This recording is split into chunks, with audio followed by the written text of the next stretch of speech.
হুট করে দেখি ঢাকা মেট্রো রেল হয়ে গেল সাবওয়ে সার্ফার লাইভ অ্যাকশন গেমের রিয়েল শুটিং। আসলে সব সম্ভবের দেশটাই হলো বাংলাদেশ।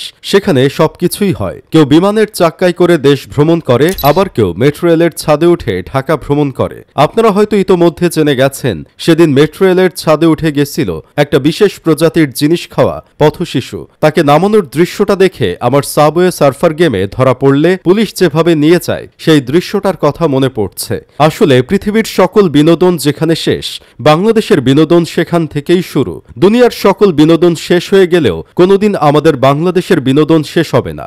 এই বিশেষ প্রজাতির জিনিস সেবন করা ছোট ভাই বাংলাদেশের অন্যান্য ট্রেনের মতো এই মেট্রো রেল দেখেও ভেবেছে ছাদে উঠে যাওয়া যাবে। আসলে বিশেষ প্রজাতির জিনিসের কি পাওয়ার, সেটা আপনি রাস্তায় এসব পথশিশুদের না দেখলে কখনো বুঝতেই পারবেন না। এরা তো মাঝে মাঝে পুলিশের গাড়ির উপরে বসে বসে উড়ন্ত জিনিসপত্র সেবন করে। এই ছেলে মেট্রো রেলের ছাদে উঠে যাওয়ায় সাময়িক সময়ের জন্য মেট্রো রেল বন্ধ ছিল। এটা নিয়ে মানুষজনের মধ্যে মিশ্র প্রতিক্রিয়া দেখা দিয়েছে। কেউ বলছে এর কানের 2 ইঞ্চি নিচে 2টা দিলে আর এমন কাজ কোনোদিন করবে না।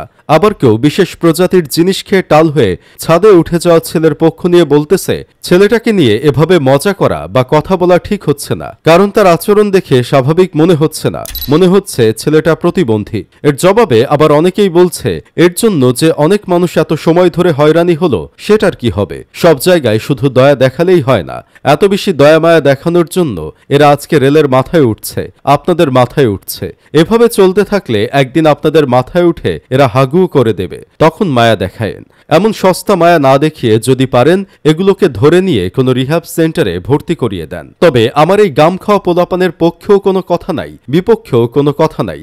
আমার কথা হলো, মেট্রো রেলের ভিতরে দায়িত্বরত কিছু সোদনাদের নিয়ে, যারা সাধারণ কোনো মানুষ ভুলে হলুদ লাইন টাচ করলে বাঁশি ফু দিতে দিতে কান ছালাপালা করে ফেলে। যখন এই পথশিশু রেলের উপরে উঠে গেল, তখন তারা কোথায় ছিল?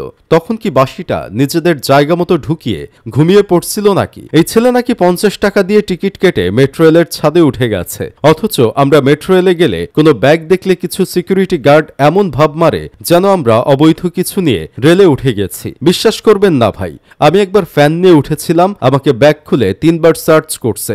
অথচ এক পোলা বিশেষ প্রজাতির জিনিস খেয়ে ছাদে উঠে যাচ্ছে, সেটার দিকে কারো খেয়াল নাই। এই হলো আমাদের দেশের সিস্টেম।